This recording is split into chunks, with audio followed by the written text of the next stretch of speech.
Hello dear students, আশা করি সবাই সুস্থ এবং ভালো আছো। আমরা আজকে ইংরেজি গ্রামারের একটা গুরুত্বপূর্ণ টপিকস নিয়ে ডিসকাস করব।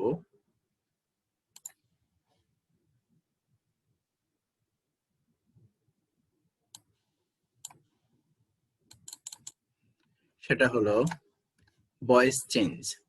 আমরা শুরুতেই বলে রাখি, ভয়েস চেঞ্জ করার সময় সেন্টেন্স সম্পর্কে তোমাকে ভালো ধারণা রাখতে হবে। সেন্টেন্স আমরা জানি 5 প্রকার, এর মধ্য থেকে অনলি 3টি সেন্টেন্সের ভয়েস চেঞ্জ করা যায়, আর এগুলো হলো অ্যাসার্টিভ, ইন্টারোগেটিভ এন্ড ইম্পারেটিভ। আমরা এখানে দেখে নিচ্ছি যে important rules, structures and exercise গুলো আজকে আমরা ডিসকাস করব। অ্যাসার্টিভ সেন্টেন্সের প্যাসিভ ফর্ম। আমরা একটু স্ট্রাকচার গুলো দেখে নেই। স্ট্রাকচার সাবজেক্ট প্লাস প্যাসিভের অক্সিলারি ভার্ব টেন্স অনুযায়ী। এর মধ্যে দেখো ব্র্যাকেটে লেখা ছিল যা ছিল অ্যাক্টিভের অবজেক্ট। আমরা জানি ভয়েস চেঞ্জ করার সময় সাবজেক্ট অবজেক্ট হিসেবে এবং অবজেক্টই সাবজেক্ট হিসেবে আসে। আর অক্সিলারি ভার্ব গুলো অবশ্যই টেন্স অনুযায়ী বসাতে হবে। প্রিন্সিপাল ভার্ব এর ফার্স্ট পার্টিসিপল ফর্ম বসে। যখন প্যাসিভ করবে তখন অলওয়েজ ভার্বের পাস্ট পার্টিসিপল ফর্ম অথবা ভি3 বসে। Other words, noun or adjective, to plus noun or verb plus ING or preposition যুক্ত শব্দগুচ্ছ বসে যদি থাকে, প্লাস বাই বসে। বাই প্রিপোজিশন নরমালি প্যাসিভ করার সময় বাইটা ব্যবহার করা হয়। কিছু কিছু ভার্ব আছে ওই ভার্বগুলোর সাথে বাই বসে না, এগুলো আমি দেখাবো। সো ওয়েট করতে হবে এবং আমার সাথেই থাকতে হবে। প্লাস অবজেক্ট, যা ছিল অ্যাক্টিভের সাবজেক্ট। আমি আগেই বলে দিয়েছি যে সাবজেক্ট এবং অবজেক্টটা পরিবর্তন হয়। অবজেক্ট সাবজেক্ট হিসেবে আসে এবং সাবজেক্টই অবজেক্ট হিসেবে বসে। আর ভয়েস চেঞ্জ করার ক্ষেত্রে স্টুডেন্টদের জন্য সবচেয়ে গুরুত্বপূর্ণ যে বিষয়টি, সেটি হলো টেন্সটি ভালো করে জানতে হবে। শুধু ভয়েস চেঞ্জের ক্ষেত্রে নয়, টেন্সটি যদি জানা হয় তাহলে অল ওভার দ্য গ্রামার তোমাদের নলেজে চলে আসবে, যদি তুমি টেন্সটি ভালো করে জানো। এই ক্ষেত্রে আমি একটু আলোচনা করে নিই। প্রত্যেকটি টেন্সের অক্সিলারি ভার্ব এবং প্রিন্সিপাল, অ্যাক্টিভ এবং প্যাসিভের ভার্বগুলো লাইক টেন্সের দেখো আমি এখানে সারিবদ্ধভাবে দিয়ে রেখেছি। তারপরে অ্যাক্টিভের অক্সিলারি ভার্ব, প্রিন্সিপাল ভার্বের ফর্মটা কেমন হবে, প্যাসিভের অক্সিলারি ভার্ব। তারপর আমরা আগেই বলে দিয়েছি প্রিন্সিপাল ভার্ব প্যাসিভে সবসময় পাস্ট পার্টিসিপল ফর্ম হয়। তো এই ক্ষেত্রে তুমি যদি দেখে নাও, প্রেজেন্ট ইনডিফিনিট টেন্সের অ্যাক্টিভের অক্সিলারি ভার্ব হলো ডু ডাজ এবং ভার্বের যে ফর্মটি বসে সেটা হলো প্রেজেন্ট ফর্ম। প্যাসিভের অক্সিলারি ভার্ব হলো am is are. Present continuous টেন্সের অক্সিলারি ভার্ব হলো এম ইজ আর। আর আমরা জানি কন্টিনিউয়াসে অ্যাক্টিভে মূল ভার্বের সাথে আইএনজি যুক্ত হয়। আর প্যাসিভে am being, is being, are being. এখানে একটা প্রসেস আমি তোমাদেরকে শিখিয়ে দিচ্ছি। যখনই তুমি কন্টিনিউয়াস মাথায় আসবে, যখনই তোমার মাথায় কন্টিনিউয়াস শব্দটি আসবে, তখন ওই টেন্সের যে অ্যাক্টিভের অক্সিলারি ভার্ব গুলো আছে তার সাথে যদি তুমি বিং যুক্ত করে দাও তাহলে এটা প্যাসিভের অক্সিলারি ভার্ব হয়ে যাবে। যেমন এখানে এম ইজ আর আছে, তখন আমরা কি যোগ করেছি, M being, is being, are being. Like আবার তুমি যদি প্রেজেন্ট পাস্ট কন্টিনিউয়াস এর কথা বলো, পাস্ট কন্টিনিউয়াস টেন্সের অ্যাক্টিভের অক্সিলারি ভার্ব হলো ওয়াজ, ওয়্যার। আর যদি আমি প্যাসিভ বের করি তাহলে হচ্ছে কি ওয়াজ বিং, ওয়্যার বিং। তাহলে আমরা ধারাবাহিকভাবে আবার স্টার্ট করি। প্রেজেন্ট পারফেক্ট টেন্সের অ্যাক্টিভের অক্সিলারি ভার্ব হলো হ্যাভ, হ্যাজ। আর ভার্বের যে প্রিন্সিপাল ভার্ব যেটা যে ফর্মটা থাকবে সেটা হলো পাস্ট পার্টিসিপল। আমরা জানি পারফেক্টে সবসময় পাস্ট পার্টিসিপল ফর্ম হয়। আবার এখানে আরেকটা মিল আছে, পারফেক্ট টেন্সে পাস্ট পার্টিসিপল ফর্ম হয় এবং প্যাসিভেও ভার্বের পাস্ট পার্টিসিপল ফর্ম হয়। তোমরা এইভাবে মিছিল করতে পারো। প্যাসিভ আছে যেখানে পিপি হলো সেখানে পিপি মানে হলো পাস্ট পার্টিসিপল ফর্ম। পারফেক্ট আছে যেখানে পিপি হলো সেখানে। যেমন আমরা মিছিল করি না, যখন নির্বাচন আসে, সংসদ নির্বাচন, তখন আমরা বলি কি শেখ হাসিনা যেখানে আমরা আছি সেখানে। তো এইভাবে নির্বাচনে যেভাবে মিছিল করা হয় তোমরা এইভাবে কি করতে পারো, মিছিল করতে পারো, তাহলে তোমাদের অনেক সহজেই মনে থেকে যাবে। পাস্ট ইনডিফিনিট টেন্সের অ্যাক্টিভ এর অক্সিলারি ভার্ব হলো ডিড, আর ভার্বের প্রিন্সিপাল ভার্বের পাস্ট ফর্ম হয়, আবার কখনো প্রেজেন্ট ফর্ম হয়। তো এটা আমরা পরের কোনো ভিডিওতে আরো ডিসকাস করব। আর প্যাসিভ এর অক্সিলারি ভার্ব হলো ওয়াজ আর। পাস্ট কন্টিনিউয়াস টেন্সের অ্যাক্টিভ এর অক্সিলারি ভার্ব হলো ওয়াজ আর। ভার্বের সাথে কন্টিনিউয়াস মানে যখন অ্যাক্টিভে আলোচনা হবে কন্টিনিউয়াস, কন্টিনিউয়াস মানে হলো ভার্বের সাথে আইএনজি। আমি একটু ফান করে এভাবে বলি, মেয়েরা কানে পরে রিং, আর কন্টিনিউয়াস মানে ভার্বের সাথে ইং। সো এইভাবে মনে রাখতে পারো। আর প্যাসিভ এর হলো was being, were being. Past perfect এর অ্যাক্টিভ এর অক্সিলারি ভার্ব হলো হ্যাড, আর পারফেক্ট মানে হলো পারফেক্ট আছে যেখানে, পিপি হলো সেখানে। তাহলে দেখো পারফেক্ট পাস্ট পার্টিসিপল ফর্ম, আর প্যাসিভ এর হলো হ্যাড বিন। ফিউচার ইনডিফিনিট টেন্সের অ্যাক্টিভ এর অক্সিলারি ভার্ব হলো শেল, উইল, ভার্বের প্রেজেন্ট ফর্ম বসবে। প্যাসিভ এর হলো shall be, will be. Future continuous এর হলো শেল বি, উইল বি, ভার্বের সাথে আইএনজি যোগ হবে যেহেতু কন্টিনিউয়াস। আর প্যাসিভ এর হলো, আমি বলছিলাম কন্টিনিউয়াস যেখানে, তখন এটার সাথে বিং যুক্ত করতে হবে, তাহলে প্যাসিভটা বের হয়ে যাবে, shall be being, will be being. Future perfect এর শেল হ্যাভ, উইল হ্যাভ, আর ভার্বের পাস্ট পার্টিসিপল ফর্ম হবে যথারীতি। আর প্যাসিভ এর অক্সিলারি ভার্ব হলো shall have been, will have been. তারপরে আমরা যদি মডাল অক্সিলারি কথা বলি, মডাল অক্সিলারি থেকে যখন তুমি অ্যাক্টিভ থেকে প্যাসিভ করবা তখন কি করতে হবে, মডাল অক্সিলারি প্লাস ভার্ব, ভার্বের প্রেজেন্ট ফর্ম বসবে। আর যখন প্যাসিভ করবা modal auxiliary plus verb plus be, তারপরে ভার্বের পাস্ট পার্টিসিপল ফর্ম বসবে। এখন আসো আমরা কিছু এক্সারসাইজ নিয়ে আলোচনা করি। এক্সারসাইজ গুলো দেখো, change the following sentences into passive. এখন দেখো আমি এখানে এক নম্বরটা যদি দেখিয়ে দেই, তাহলে কি দেয়া আছে, দে সি দা বয়। তাহলে আমার প্রথমে অ্যাসার্টিভ সেন্টেন্স করার সময় লক্ষ্য রাখতে হবে বা বিষয়গুলো জানতে হবে যে অ্যাসার্টিভ সেন্টেন্সের স্টার্টিংটা আসলে কিভাবে হয়। আমরা জানি অ্যাসার্টিভ সেন্টেন্সের শুরুতে সাবজেক্ট বসে এবং শেষে ফুল স্টপ বসে। তাহলে দেখো এখানে দে হলো সাবজেক্ট, আর টেন্সটা রিকগনাইজ করতে হবে প্রথমে। যদি টেন্সটা তুমি রিকগনাইজ করতে পারো তাহলে তোমার কাছে ভয়েস চেঞ্জটা খুবই সহজ হয়ে যাবে। দে সি দ্য বয়, এটা কোন টেন্সে আছে আমাকে প্রথমে এই জিনিসটা জেনে নিতে হবে। আর আমি যদি এটা চিনে ফেলি তাহলে আমি এটাও আইডেন্টিফাই করে ফেলতে পারবো যে এটা অ্যাক্টিভ নাকি প্যাসিভ। এখানে বলে রাখা ভালো, তোমাদের এক্সামে কোয়েশ্চেন পেপারে যেমন থাকবে, লাইক এখানে লেখা থাকবে যে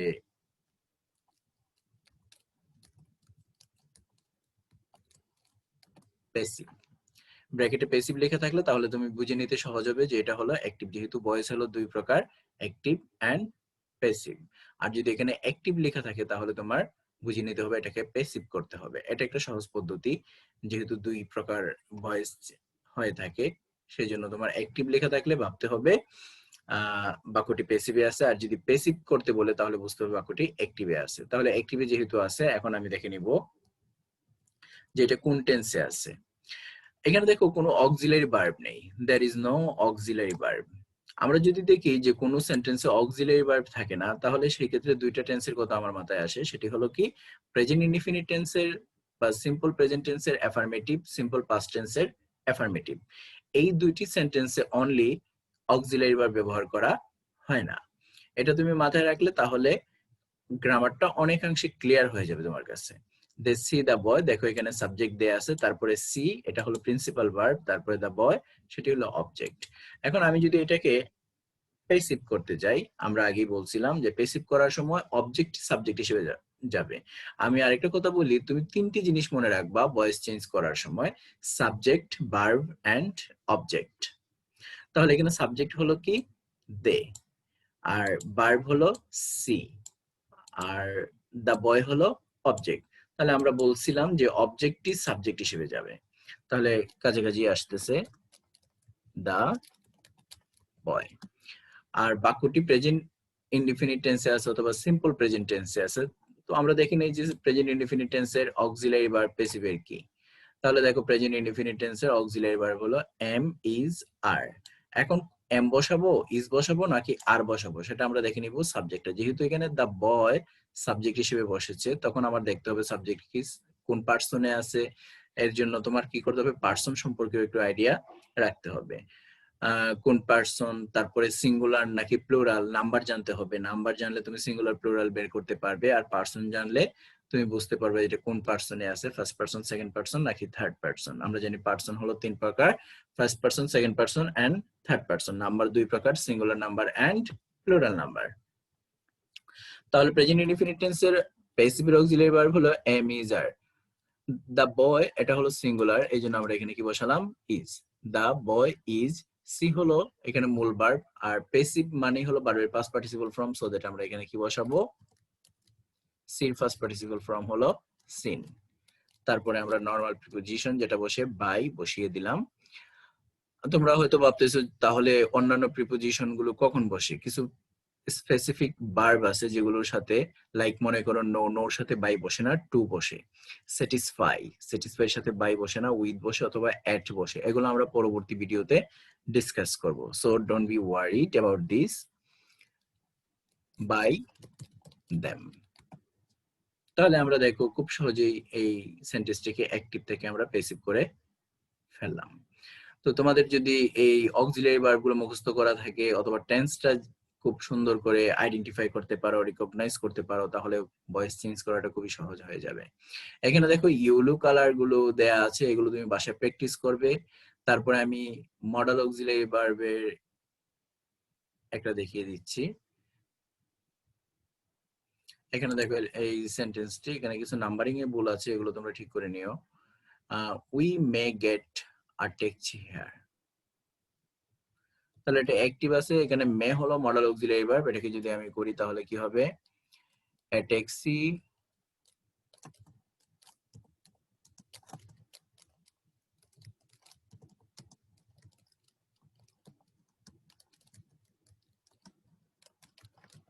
মে হলো মডেল অক্সিলারি, তারপর এটার সাথে বি বসাতে হবে, মে বি।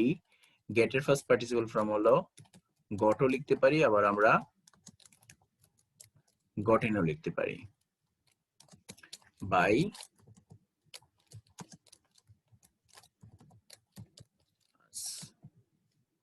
তাহলে এটা হয়ে গেল। অথবা তুমি এভাবে করতে পারো, a taxi may be got or gotten by us here. হেয়ারটা এটা হলো অ্যাডভার্ব অফ টাইম, সো তুমি এটা আগেও নিয়ে আসতে পারো অথবা রেখেও দিতে পারো, এই ক্ষেত্রে কোনো প্রবলেম হবে না। তাহলে তুমি বাসায় এই সেন্টেন্স গুলো করে ফেলবে, তাহলে দেখা যাবে এই অংশটা তোমার ক্লিয়ার হয়ে যাবে।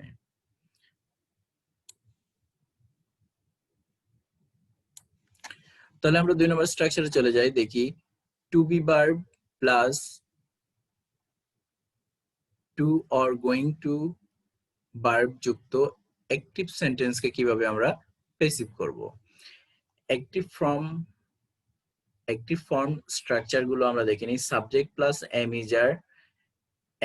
Is are, was, were plus to, অথবা গোয়িং টু প্লাস বার প্লাস অবজেক্ট। প্যাসিভ করার সময় তোমাকে কি করতে হবে, সাবজেক্ট যা ছিল অ্যাক্টিভের object, am, is are, was, were যে কোনো একটি বসাতে হবে, তারপর টু থাকলে টু বসাতে হবে, গোয়িং টু থাকলে গোয়িং টু বসাতে হবে, বি বসাতে হবে, তারপর ভার্বের পাস্ট পার্টিসিপল ফর্ম যথারীতি প্যাসিভ করতে গেলে ভার্বের পাস্ট পার্টিসিপল ফর্ম বসাতে হবে, তারপর অবজেক্ট যা ছিল অ্যাক্টিভের সাবজেক্ট। খুবই সহজ। তাহলে দেখো এখানে দেয়া আছে I am to do the work. তাহলে এখন এটা অ্যান্সারটা কি হবে, যেহেতু এখানে কি দেয়া আছে, এম দেয়া আছে, সাবজেক্ট প্লাস এম, ইজ আর, তারপরে দেখো টু আছে, গোয়িং টু এখানে নেই, সো আমাকে এটা কি করতে হবে, আগে সাবজেক্টটা নিয়ে আসতে হবে, অবজেক্টটা নিয়ে আসতে হবে সাবজেক্ট হিসেবে। তাহলে অ্যান্সারটা কি হবে, দ্য ওয়ার্ক, তারপরে কি আছে, am, is are, was, were যে কোনো বসাতে হবে, দ্য ওয়ার্ক এর সাথে ইজ হয়, দ্য ওয়ার্ক ইজ, তারপরে কি বসবে, is to be, done by me. আমি করে দিচ্ছি তোমাদের সুবিধার্থে। The work is to be done by me. একটু লক্ষ্য করলে স্ট্রাকচারের সাথে যদি মিলিয়ে করো তাহলে দেখা যাবে কি তুমি আর কোনোদিন এই ফর্মটি ভুলবে না, এই স্ট্রাকচারটিও মনে থাকবে অনেকদিন। ইউলো কালার গুলো তুমি বাসায় প্র্যাকটিস করে ফেলো। আর এখানে বি গোয়িং টু দিয়ে আমি একটা করিয়ে দেই, like uncle is going to buy a car. তাহলে আমরা কি বলছিলাম, অ্যান্সারটা হবে a car is going to be bought by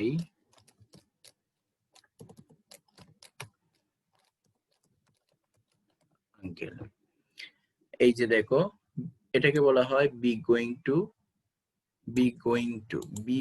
মানে বি হলো বি ভার্ব, তারপরে গোয়িং টু যুক্ত সেন্টেন্স গুলো এইভাবে করতে হয়। অনেকে মনে করবে এটা কন্টিনিউয়াস আছে, কন্টিনিউয়াস নিয়ম অনুযায়ী করবে, সেই ক্ষেত্রে বাক্যটি রং হবে। সো দ্যাট তোমরা এই বি গোয়িং টু ক্লোজ যে ফ্রেজটা আছে এটা মনে রাখবে, তাহলে তোমার আর এই মিস্টেকটা হবে না।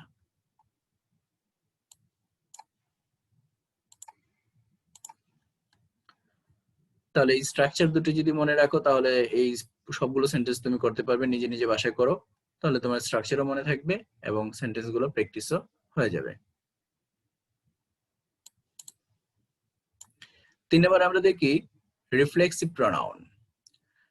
এখন রিফ্লেক্সিভ প্রোনাউন যুক্ত অবজেক্ট যুক্ত অ্যাক্টিভ থেকে যদি তুমি প্যাসিভ করতে যাও, তোমাকে সর্বপ্রথম যেটা রিফ্লেক্সিভ প্রোনাউন জানতে হবে। রিফ্লেক্সিভ প্রোনাউন আমি যদি সহজে তোমাদেরকে বুঝিয়ে দেই, যদি একটু মনে রাখো তাহলে বুঝতে পারবে। সেলফ মানে যে শব্দগুলোর সাথে, যে প্রোনাউন গুলোর সাথে সেলফ যুক্ত থাকে, এই শব্দগুলোকে বলা হয় reflexive pronoun. Like my self, himself, herself, themself, এই শব্দগুলো হলো রিফ্লেক্সিভ প্রোনাউন। এখন আমরা দেখি কিভাবে করব, স্ট্রাকচার গুলো দেখে নেই। অ্যাক্টিভের স্ট্রাকচারটা হলো subject plus verb plus reflexive pronoun অথবা রিফ্লেক্সিভ অবজেক্ট। প্যাসিভ যখন করবে তখন প্রদত্ত প্রথম সাবজেক্ট, মানে এখানে সাবজেক্ট রিফ্লেক্সিভ প্রোনাউন যদি অবজেক্ট হিসেবে থাকে সেই ক্ষেত্রে ভয়েস চেঞ্জ করার সময় সাবজেক্ট এবং অবজেক্ট পরিবর্তন করতে হয় না। এই জন্য লিখে দিলাম প্রদত্ত প্রথম সাবজেক্ট বসে, মানে সাবজেক্ট যা আছে তাই বসবে, তারপরে কি প্যাসিভ অক্সিলারি ভার্ব টেন্স অনুযায়ী, মানে টেন্স অনুযায়ী তোমার অক্সিলারি ভার্বটা, প্যাসিভের যে অক্সিলারি ভার্ব সেটা বসাতে হবে। প্রদত্ত principal verb, principal verb verb সবসময় পাস্ট পার্টিসিপল ফর্ম হবে প্যাসিভে, রিফ্লেক্সিভ ভার্বের past participle form plus by বসে প্লাস রিফ্লেক্সিভ অবজেক্ট শেষে বসে। তাহলে দেখো, আমি যদি এই সেন্টেন্সটি করে দেই যে দ্য বয় কিলড হিমসেলফ, এটা অ্যাক্টিভ সেন্টেন্স, এটা সিম্পল পাস্ট টেন্সে আছে, তাহলে এটা অ্যানসারটা কি হবে? আমরা জানি সিম্পল পাস্ট টেন্সের প্যাসিভের অক্সিলারি ভার্ব হলো, অথবা পাস্ট ইনডিফিনিট টেন্সের প্যাসিভের অক্সিলারি ভার্ব হলো ওয়াজ, ওয়্যার। আমি বলছিলাম যে রিফ্লেক্সিভ প্রোনাউন এখানে আছে যেহেতু আমরা কি করব না, সাবজেক্ট অবজেক্ট পরিবর্তন করব না। দা বয় ওয়াজ কিলড বাই হিমসেলফ। অ্যানসারটি হয়ে গেল। তুমি যখন করবে অবশ্যই তুমি স্ট্রাকচারের সাথে মিলিয়ে মিলিয়ে করবে, তাহলে তোমার স্ট্রাকচার গুলো মুখস্থ হয়ে যাবে, বাকিগুলো তুমি নিজে নিজে বাসায় করে নাও।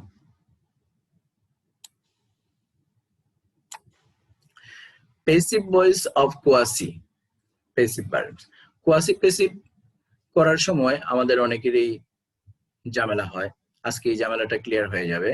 কিছু কিছু বাক্য আছে যেগুলোকে কোয়াসি প্যাসিভ গণ্য করা হয়, অর্থাৎ যে ভার্ব রূপে গঠনে অ্যাক্টিভ কিন্তু অর্থের দিক থেকে প্যাসিভ, তাকে কোয়াসি প্যাসিভ বলে। এখানে কেউ যদি আস্ক করে তোমাকে পরবর্তীতে যে কোয়াসি প্যাসিভ কাকে বলে, আমি কোয়াসি শব্দের অর্থটা বলি। কোয়াসি শব্দের অর্থ হলো আধা বা অর্ধেক, মানে দেখতে অনেকটা প্যাসিভের মতো কিন্তু আসলে বাক্যগুলো অ্যাক্টিভ। এগুলোকে কিভাবে আমরা প্যাসিভ করব এখন আমরা দেখে নেই। কোয়াসি প্যাসিভ বাক্যের দুই ভাগে গঠন হতে পারে।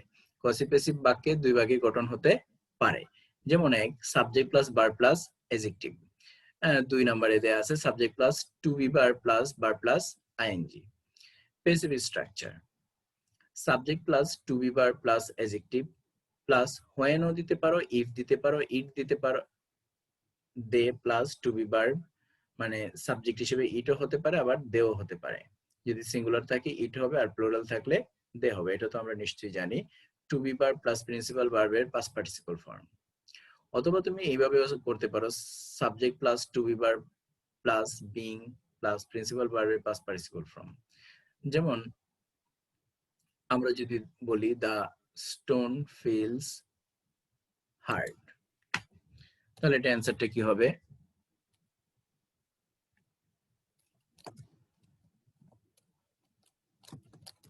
দ্য স্টোন, আমরা দেখো স্ট্রাকচারটা দেখি,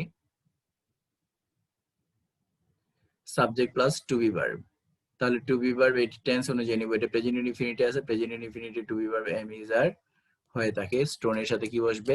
ইজ। দ্য স্টোন ইজ, তারপরে কি বসবে? অ্যাডজেক্টিভ, এখানে অ্যাডজেক্টিভ হলো hard. The stone is hard, তারপরে কি বসবে? হোয়েন অথবা ইফ, আমরা বসালাম হোয়েন। তারপরে আমরা ইট বসাতে পারি বা দে বসাতে পারি, কোনটা বসাবো আমি আগে সাবজেক্টটা দেখে নিব, যেহেতু দ্য স্টোন ছিল সো দ্যাট আমি এখানে ইট বসাবো।